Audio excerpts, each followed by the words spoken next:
Salut tout le monde, bienvenue pour un QLS édition spéciale en direct de Berlin pour le Final Four. On va faire une vidéo assez courte pour débriefer des deux demi-finales qui ont eu lieu hier. Et j'en referai une autre peut-être avec Bradley à mon retour de Berlin pour parler du match pour le titre et du match de la 3e place. Mais là pour l'instant on est parti sur les deux demi-finales. Je vous préviens, c'est des matchs que j'ai vécu de manière différente parce que forcément j'étais sur place. D'habitude je regarde sur mon ordi, je prends des notes, etc. Là j'ai vraiment vécu le truc, donc ce sera peut-être moins poussé dans l'analyse parce que tu as moins le temps de dire ah ils font ci, ça, ils défendent comme ci, comme ça parce que tu es dans le truc, tu regardes les supporters, tu regardes les attitudes des joueurs et tout. Mais franchement c'était un kiff. Donc on commence tout de suite sur Pana Fenerbahçe.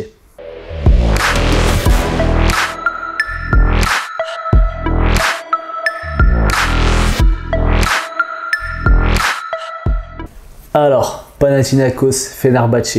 Bon, déjà, avant de commencer, je tiens quand même à préciser que l'organisation de l'Euroleague, c'était vraiment n'importe quoi. C'était catastrophique. Franchement, je vais vous raconter ce qui s'est passé. Apparemment, il y a eu une embrouille entre des supporters du Fenerbahçe et du supporter du Panathinaikos avant le match. Genre 1h30 avant le début du match, devant l'entrée du stade. Le truc, c'est que des vidéos que j'ai vues, en fait, les supporters du Pana, ils attendaient pour rentrer. Enfin, c'était des gens qui étaient en tenue verte et tout. Il y a des mecs qui sont arrivés en mode black bloc, tout en noir et tout. Ils n'avaient même pas des trucs du Fener ou genre vite fait. Ils sont arrivés, ils ont commencé à chanter, à pousser les gens de ça s'est battu et tout. Moi, je n'étais pas encore arrivé au stade, j'ai vu les vidéos juste. Ça s'est battu, c'est rentré dans le stade et tout, ça s'est battu, nanana. Finalement, ils ont été arrêtés. Sauf qu'en fait, du coup, ils ont fermé les portes. Genre, normalement, c'était ouvert 2h30 avant le début du match. Moi, je suis arrivé, il était 17h, donc 1h avant le début du match, les portes, elles étaient fermées. Ça veut dire que ça se remplissait, ça se remplissait, ça se remplissait. C'est une salle de 17 000 personnes. Ça se remplissait dehors, ça ouvrait pas. J'attends, même pas, je suis arrivé à 16h50. J'attends 17h, ça ouvre pas. 17h10, ça ouvre pas. 17h20, ça ouvre pas. Je vois, ça s'échauffe à l'intérieur, je regarde sur Squeak, ça s'échauffe, ça ouvre pas. 17h30, ça ouvre pas. Ils ouvrent les portes, je crois, à 17h45, 15 minutes avant le début de match, sachant que il doit y avoir, je sais pas, au moins 10 000, peut-être il y a des gens qui étaient déjà rentrés, mais au moins 10 000 personnes dehors. Bref, on voit à 55, ça commence à annoncer les joueurs à 1-1, ils repoussent le match de 10 minutes. Vas-y, ok, mais on se dit, moi à 18h j'étais toujours dehors, sachant que j'étais dans les premiers, hein. Enfin dans les premiers, j'étais à l'avant. 18h toujours dehors, je me dis 10 minutes, personne ne va rentrer encore. Je rentre, ils repoussent à 18h10, ils repoussent jusqu'à 18h20. Je finis par rentrer, je rentre à 20. J'arrive à ma place, donc vous verrez, j'avais une bête de place.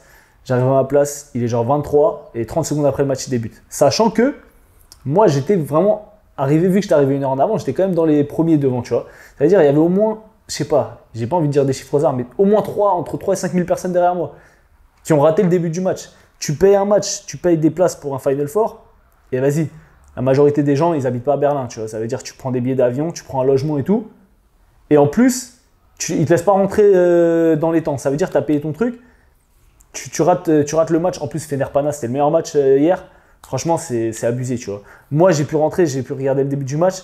Mais si j'étais à la place des mecs qui ont raté le match, je ferais une réclamation directe. Et je pense qu'ils vont recevoir des réclamations parce que je voyais, quand je me suis installé, il y a plein de gens qui sont arrivés après. Ils demandaient leur place et tout jusqu'à la mi-temps. Jusqu'à la mi-temps, ça veut dire qu'il y a des gens, ils ont raté toute la première mi-temps. Je ne sais pas si vous vous rendez compte. C'est une dinguerie, genre. Tu mets un paquet d'oseille pour aller voir ces matchs-là et en gros, on ne te laisse pas rentrer. Franchement, c'est une dinguerie. Bref, mis à part ça, c'était l'aspect négatif. Maintenant, c'est dit. Tu rentres et tu as l'impression que tu rentres dans une arène.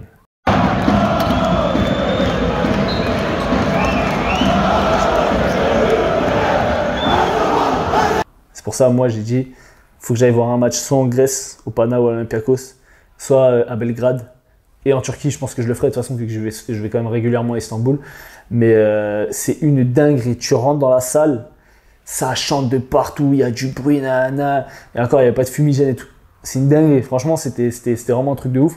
L'ambiance, l'atmosphère et tout. Et franchement, tu vois, autant dehors, il y a eu des embrouilles, autant sur les supporters dans la salle, je trouve que c'était vraiment bon enfant. Dans le sens où moi, tu vois, j'étais dans une tribune où il y avait des supporters du Pana, des supporters du Fener et tout. Et vas-y, ils jouaient l'un contre l'autre et tout, ça se chambrait. Mais en vrai, c'était tranquille, tu vois, c'était bonne ambiance. Moi, j'étais à côté de mecs du Pana, juste devant, il y avait des gens du Fener. Bon, derrière moi, il y avait un couple pour le Real, Miskin, il voyait rien parce que tout le monde était debout. Mais franchement, l'ambiance, c'était incroyable. Ça, c'est le hors-terrain. Maintenant, on va parler du terrain. Quel match du Panathinaikos. Quel match du Panathinaikos. On peut dire quel non-match de Fenerbahçe, mais pour moi, la défense du Pana, ce qu'ils ont montré, c'est tenir le Fenerbahçe à 57 points. Je sais pas, je pense, et je suis même quasiment sûr, parce que je crois que contre Monaco, quand ils font 65 points, c'est leur plus faible total pour le Fenerbahçe de la saison. Donc là, 57 points, c'était une dinguerie. Ils les ont mis en prison, il n'y avait rien pour eux. Et le Fenerbahçe, de toute façon, sur ce match-là, il tire à 25% à 3 points. Donc évidemment, vous ne pouvez pas espérer gagner quand c'est à force. 9 sur 35, 25%. Franchement, à part Nigel Ace Davis qui a été dans son rôle sans être non plus dominant, il n'y a personne qui a existé côté Fener. Alors on va parler de Scotty Wilbekin, il fait 2 points, 1 sur 10 au tir, 0 sur 5 à 3 points, moins 9 d'éval, moins 24 de plus-minus, sachant que c'est le plus faible plus-minus de l'histoire du Final Four de l'Euroleague. Donc voilà, c'est quand même lui, avec Calates, on va dire, la figure de proue de cette équipe. Et d'avoir une performance comme ça, tu peux pas espérer. On a tiré sur Mike James à juste titre, hein, pour la performance qu'il a fait face à Fenerbahçe lors de la série. Mais là, c'est ton meneur, c'est ton leader, tu peux pas attendre un match comme ça. Même Calates, il a été très très bien défendu. Même s'il a quand même fait 9 rebonds, 4 passes, il fait 13 dévals. Mais voilà, il n'a pas eu l'impact qu'on a pu voir sur la série face à Monaco. Après, c'est là qu'on voit qu'il y a une différence quand même défensivement entre Monaco et le Pana sur cette saison. Jonathan Motley qui commence le match. Il joue 3 minutes, aucun tir pris, un rebond, et on l'a plus vu du match. Alors je sais pas, est-ce qu'il était blessé, est-ce que Sarunas Jasikevicius a jugé qu'il fallait plutôt des grands qui étaient capables de s'écarter pour sortir le sort de la raquette. Le fait est qu'on l'a pas vu du match. Sertaxon Lee qui a mis quelques tirs, franchement c'était serré, hein. Ils perdent de 15, mais il y a 17-7 dans le dernier quart-temps, donc il y avait 5 points d'écart jusqu'à la fin du troisième, c'était quand même un match qui était serré. Mais le Fener, on n'a jamais senti qu'il pouvait prendre... Enfin, en fait, on n'a jamais vu quelqu'un qui s'est mis à mettre des tirs et tout. Il y avait Tyler Dorsey sur le terrain. Alors Tyler Dorsey, je ne comprends pas ce qu'il foutait sur le terrain. Il met un tir, mais à côté de ça... Alors, j'ai pas vu les stats hein, encore, j'ai regardé juste le match. Je fais la vidéo en rapide, mais Tyler Dorsey, il fait 0 sur 2 à 3 points, 2 points, je crois qu'il fait une perte de balles, 2 dévals, il joue presque 10 minutes. Ce mec-là, franchement, dans l'aspect visuel, il fallait même pas le mettre sur le terrain. Voilà, côté Fener, il n'y a pas grand chose à dire. Hein. C'est Stina qui met quelques tirs, Biberovic qui a été moins en vue que d'habitude, qui fait 0-2 à 3 points alors qu'on l'a connu hyper efficace. Papagiannis qui joue que 4 minutes. Donc voilà, c'est surtout Sertaxon Lee qui a joué poste 5. Ah, Marko Guduric aussi qui fait 4-11 au tir, 1 déval. C'était vraiment, au Fenerbahçe, c'était très difficile. Mais il faut corréler ça avec une énorme défense du Panathinaikos. Et notamment un match gigantesque de Mathias Le Sort qui fait 17 points à 6 sur 10 au tir, 5 sur 10 au lancer, bon dans ses moyennes, hein. 10 rebonds, 20 dévals, 7 fautes provoquées, voilà, il était intenable, franchement, et encore, Lucas l'a pas vraiment tout le temps bien trouvé sur les rôles, sur les prises de position. Bon, derrière, c'est peut-être pas au même niveau que Rudy Gobert, je parle offensivement, mais qu'est-ce qu'il rate quand même, hein. Oh là là, des fois, il a des trucs sous le cercle, il a pris sa position, il a passé l'épaule et tout, et il rate un peu court, ou tu vois, sur la main gauche ou même sur la main droite, des fois. Ah, il a des mains, je pense que c'est... Alors, je sais pas si c'est des trucs qui vont réussir à développer, parce que souvent, c'est des profils de joueurs comme Rudy Gobert, par exemple, qui vont être bons offensivement sur d'autres choses, sur du rebond offensif, sur du jeu de coupe, etc., sur attraper et jouer. Mais dès que tu leur demandes de faire des trucs un petit peu techniques, c'est vite compliqué, quoi. Et Mathias Le Sort, voilà, même s'il a progressé, c'est pas encore ça, et il rate des trucs, franchement, qui sont faciles. Il fait 6-10, franchement, pour moi, allez, il y en a peut-être un ou deux qui ratent parce que c'est très bien défendu, mais il doit faire 8-10. Et encore, il y en a où il y a des fautes, parce qu'il tire déjà lancé, mais c'est des trucs où il doit mettre des N1, les fautes, elles sont vite faites. Bon, après, ça se castagne, hein. Franchement, ça se castagne. À noter justement, Papa Petru qui prend un énorme rebond défensif à un moment dans la fin de match. Je vais vous mettre les vidéos, je vais aller sur Squeak. Qui arrache la balle, qui embrasse son biceps, parce qu'à la tête, il n'a pas kiffé, il est arrivé. Coup de coude direct dans la jugulaire. Quand on a vu le replay, moi je me suis demandé comment ils ont mis l'antisportif, mais comment tu ne peux pas exclure un geste comme ça. Et je vais vous mettre la vidéo, c'est une dinguerie, genre. En tout cas, sur ce que j'ai vu du replay sur le grand écran, il est arrivé, il a mis coude directement dans la gorge. J'étais obligé de disqualifier un joueur comme ça. Bon, tu me diras, ça va pas changer grand chose, mais bon. Bon match de Kendrick Nunn, sans plus, il a mis les tirs qu'il fallait. Franchement, le Pana a fait un très bon match collectif, hein. Tout le monde a apporté, que ce soit Papa Petru, que ce soit Sloukas, même si Sloukas il fait pas un énorme match, hein, mais il a quand même... en fait, il sème un peu la zizanie, il va driver et tout, il va chercher des passes, même si c'est vrai que voilà, il a été un peu en manque d'inspiration, je trouve, justement sur ses drives. Jaren Grant, très gros match. On attendait de lui un match défensif, mais il a sorti quand même 13 points. Il fait 12 dévals, en plus de l'aspect défensif. Et voilà, je l'ai dit, Grigonis aussi qui fait un bon match. Juancho qui a fait une bonne rentrée. Mitoglou qu'on n'a pas spécialement vu, mais voilà, c'est un match où vraiment, je pense que l'objectif c'était de tenir le Fener bas en termes de scoring. Et c'est ce qu'ils ont fait. Donc voilà, même Kalazakis qui rentre, qui met un 3 points. Hyper important avec de l'ambiance, la salle qui explose et tout, franchement.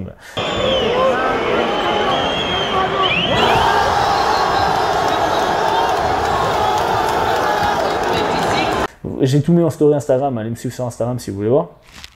Et franchement, c'était incroyable. Donc bravo au Pana, le Fener déçu, mais bon, on va dire que c'est leurs fans qui leur ont porté préjudice, on va dire.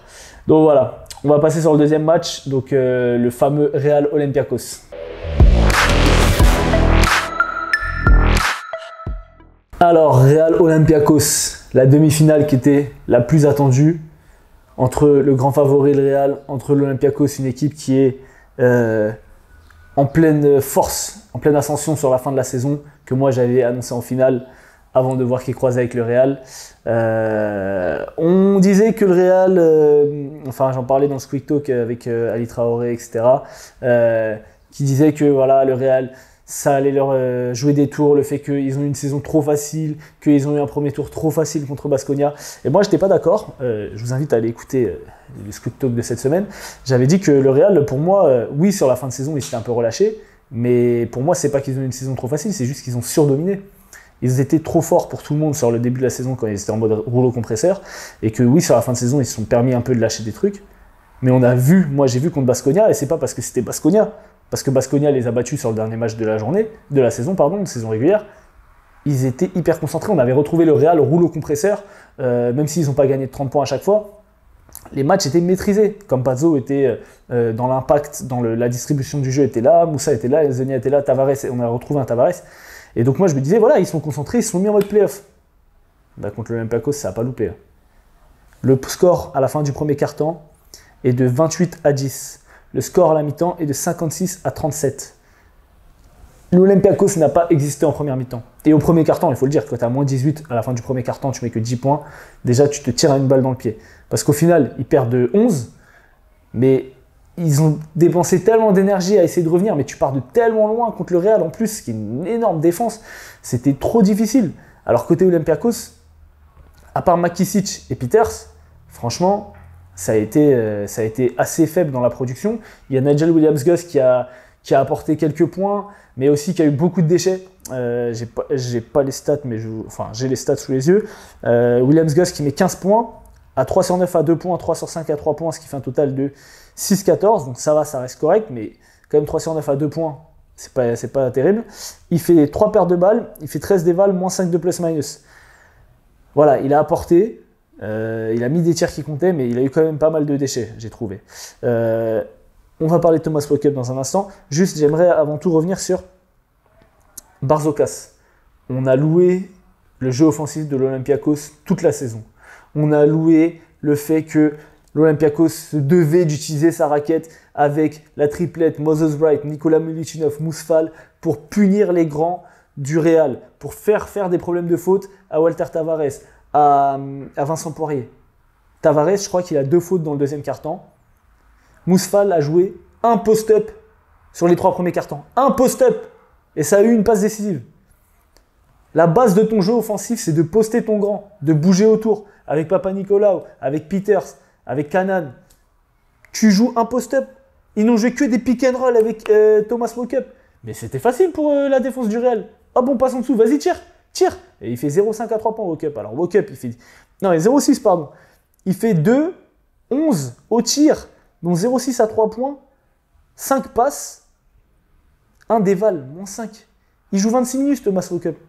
Qu'est-ce que tu veux faire avec... Je suis désolé, j'ai rien contre Thomas Walkup. Ok, top défenseur si tu veux. Mais là, ils n'avaient pas besoin de défendre, il fallait mettre des points là. Enfin, ils avaient besoin de défendre. Mais je trouve que le jeu offensif de l'Olympiakos, on n'a pas retrouvé le jeu qu'on a vu toute la fin de saison avec l'usage de Mousfal en point d'ancrage à l'intérieur.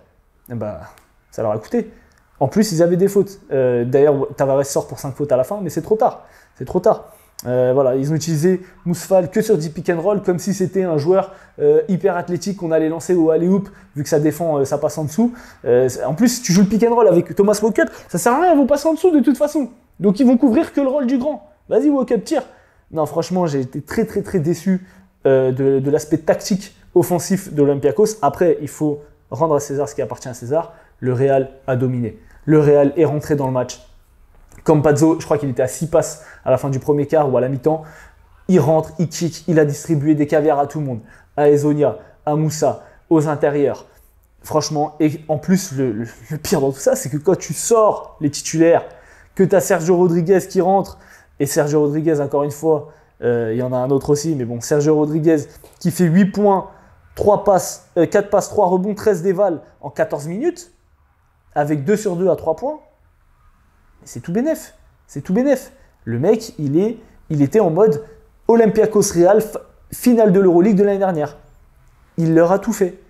Il ne perd pas la balle, il met la balle là où il faut, il joue ses alley-oops, etc. avec Vincent Poirier. En parlant de Sergio, il y en a un autre, Sergio Llull, 10 minutes, 9 points, à 50% au tir, 3 passes, 8 dévals, 3 fautes provoquées.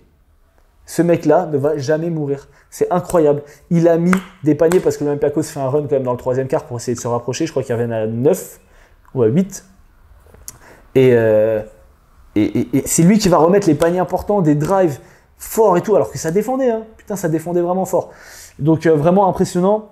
Campazzo qui termine à 15 dévals. Je crois que c'est la meilleure éval. Ah non, c'est Zaman Moussa la meilleure éval. Qui termine à 15 dévals avec donc 5 fautes provoquées, seulement 3 points, 9 passes, 5 rebonds. Voilà, c'est vraiment le maître à jouer du Real, on l'a dit, quand il est agressif, quand il joue, et là c'est lui qui avait la balle en main, c'est lui qui jouait les systèmes, c'est lui qui annonçait, c'est lui qui drivait l'équipe. Bah voilà, le Real est imbattable. Le Real est imbattable avec une équipe comme ça, franchement c'est monstrueux. Alors très gros match aussi des deux intérieurs, Vincent Poirier qui fait 11 points à 4 sur 5 au tir, 14 dévals, Tavares qui fait 11 dévals, 9 points aussi, donc ils sont partagés les deux. Mais voilà, l'impact défensif aussi dans la raquette, ils ont fait du drop tout le long. Tu gênes les flotteurs, tu gênes les tirs. En fait, tu fais hésiter le porteur de balle. Est-ce que je fais un flotteur? Est-ce que je jette le alley-oop, etc. Sauf qu'en plus, vu que Moses Wade joue presque pas, tu as quand même Milutinov et Mousfal qui sont pas des grosses menaces aériennes en termes de alley-oop, qui vont pas forcément aller chercher au-dessus de Vincent Poirier ou de Walter Tavares. Donc, non, franchement, très, très, très bien défendu. Bon match aussi de Gershon.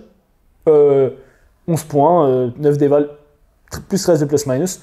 Je vais dire discret. Il n'a pas fait de gros coups d'éclat, il a mis quand même un N1 important, il met des tirs à 3 points, mais voilà. Et Moussa, donc le MVP du match, on va dire, qui met 20 points à 5 sur 9 à 2 points, 3 sur 5 à 3 points, 23 dévals, mais je crois qu'il a fait surtout pas mal de dégâts en première mi-temps. Et à la fin, il met un dunk pour finir le match, il met qu'à 5 points. Mais je crois qu'il joue 26 minutes, mais dans tout le troisième quart, je crois qu'il joue pas. Hein. Ou alors je ne l'ai pas vu, mais le Real était vraiment en contrôle.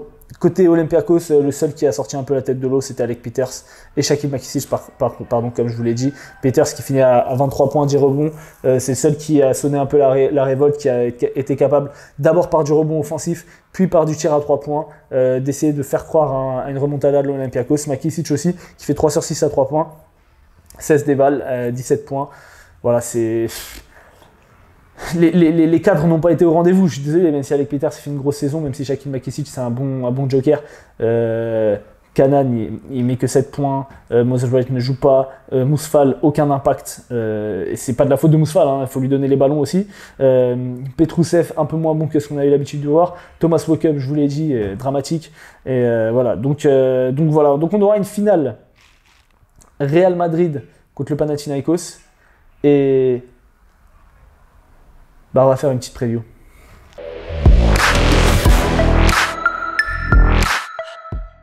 Alors, bon là je suis en freestyle, c'est comme si je faisais un live, mais je fais pas de live. Donc je vais vous donner ma preview, ma vision du truc, sans avoir préparé grand chose.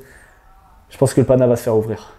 Franchement, le niveau du Real sur cette saison et sur ce Final Four et sur ces playoffs, et là je l'ai vu en vrai de vrai en face de moi, c'est trop fort. Ils sont trop forts. Les mecs sont tous capables de créer leur tir, sont tous capables de créer pour les autres, sont quasiment tous capables de défendre. Et là, même si, tu vois, quand tu fais rentrer les vieux Espagnols et tout, défensivement, c'est moins fort. En fait, t'es tellement bien collectivement, défensivement, que tu vas quand même réussir à tenir le choc. Et franchement, c'est pas comme si Sergio Llull ne défendait pas, il se tue en défense. Hein. Alors oui, ses jambes ne suivent peut-être un peu moins bien, et encore, c'est pas le pire, c'est plutôt Chacho et Fernandez, enfin surtout Chacho qui va être un peu ciblé, mais là, sur ce match-là, c'était impressionnant. Maintenant, il faut dire quelque chose, le Panathinaikos a des individualités offensives beaucoup plus fortes que celles de l'Olympiakos. J'ai dit le Pana, oui, le Pana a des individualités plus fortes que celles de l'Olympiakos. C'est-à-dire que sur Kendrick Nunn, sur Kostas Lukas, tu vas pas pouvoir passer en dessous des écrans. Sinon, ça va être sanction. Je sais pas si Vildoza n'a pas joué, donc je sais pas s'il est blessé ou quoi. Apparemment, je crois qu'il s'est échauffé. J'ai pas fait gaffe vu que je suis arrivé ric-rac au début du match. Mais voilà, pareil, tu pourras pas passer sous les écrans avec ces joueurs-là. Donc, il va falloir que défensivement, tu proposes autre chose. Mais le Real a un effectif tellement... Moi, franchement, je les ai trouvés supérieurs. Vraiment supérieurs. Alors bon, c'est contre l'Olympiakos, hein, peut-être que le Pana... Mais le Pana a fait l'écart à la fin contre le Fenerbahçe, qui m'avait impressionné contre Monaco, mais je ne les vois pas aussi haut que le Real. J'ai pas eu cette impression vraiment de domination totale sur le match qu'a eu le Real, qui a joué l'Olympiakos, qui est quand même une grosse équipe d'Euroleague. Donc voilà, à voir. Maintenant, il va y avoir un gros duel à la main. Ça, il va y avoir des duels dans tous les sens, hein, à l'intérieur aussi. C'est ce que je disais aux supporters du Pana à côté de moi. S'il y a une finale Real Pana, on peut s'attendre à 3 posters de Vincent Poirier, de Mathias Le Sorcier Vincent Poirier. C'est le tarif depuis le début de la saison. J'espère qu'il y en aura quand même, qu'on puisse en avoir un peu de spectacle, même si, on a eu du spectacle, hein, c'est pas ça que je suis en train de dire, mais voilà, franchement, moi je vois le Real gagnant. Pour le match de la 3e place, je sais pas, parce que j'étais déçu des deux équipes. Je pense que le Fenerbahçe veut pas rester sur cette note. Autant l'Olympiakos, ils se sont fait défoncer, mais ils se sont fait défoncer par une équipe qui était, je pense, vraiment au-dessus. Autant le Fener, je pense qu'ils s'en veulent d'avoir Will Buckin à 1 sur 10 au tir, d'avoir tiré à 25% à 3 points. Donc, allez, on va faire confiance au Fener, même si j'adore l'Olympiakos, on va faire confiance au Fener. Je pense que le Fener va aller chercher la 3e place, même si apparemment c'est pas des matchs où il y a trop d'ambiance. Donc voilà, n'oubliez pas de vous abonner, vous connaissez, on fera un débrief à la fin du Final Four mais je pense que je ferai avec Brad pour justement parler de tout ça, parler de la saison en général et de l'intersaison qui va arriver. Je pense qu'aujourd'hui, je vais aller à la fan zone voir un peu si je peux jouer, sachant qu'hier, j'ai joué contre des Allemands, Italiens, j'étais avec les Italiens et les Espagnols. Et je dois dire que le basket, c'est facile. Je suis désolé. En club, je suis nul à chier, mais quand je vais sur un playground, en tout cas sur des playgrounds où il y a des gens lambda, je suis fort. Voilà. Donc rien que pour ça, vous pouvez vous abonner. Bref, je vous dis à très vite. En tout cas, l'année prochaine, l'Euroleague à Paris, ça va être du lourd. J'ai hâte. Les gens ils me demandaient, oui, vous supportez qui comme j'ai dit, je supporte le Paris Basketball. Voilà, je suis dans le train Paris Basketball pour l'année prochaine pour l'Euroleague. Je vous dis à très vite. Bisous.